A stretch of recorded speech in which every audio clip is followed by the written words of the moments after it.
Au Nord Kivu, les communautés ethniques du territoire de Massissi s'engagent à soutenir les efforts des autorités militaires de l'état de siège dans la planification, déclaration faite à l'issue de la remise au gouverneur militaire du rapport du dialogue social sur la réconciliation et la cohabitation pacifique ce lundi. Le détail dans cet élément de Patrick Sialoua.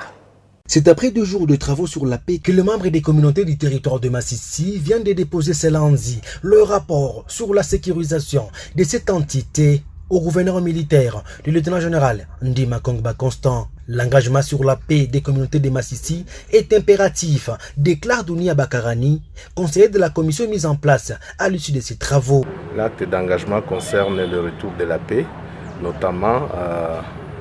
dans le domaine foncier, en rapport avec le conflit foncier. La commission doit travailler, sillonner tout Massissi et voir qu'est-ce qui crée le conflit entre les enfants, les fils et filles de Massissi.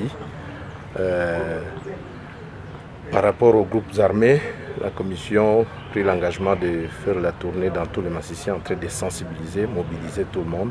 afin que les jeunes gens qui sont en brousse quittent les rébellions. Si tous les notables se mettent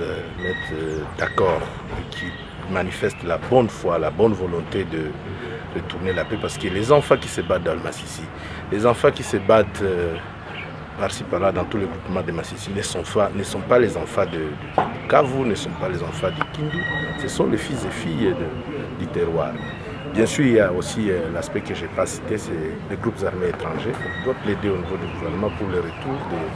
des groupes armés étrangers, notamment les FDLR. Le gouvernement provincial militaire du Nord Kivu promet son soutien à ces efforts de paix de cette commission, martèle le commissaire divisionnaire Romy Ekoukali Popo, vice-gouverneur de Provence. Et en plus des pistes de solutions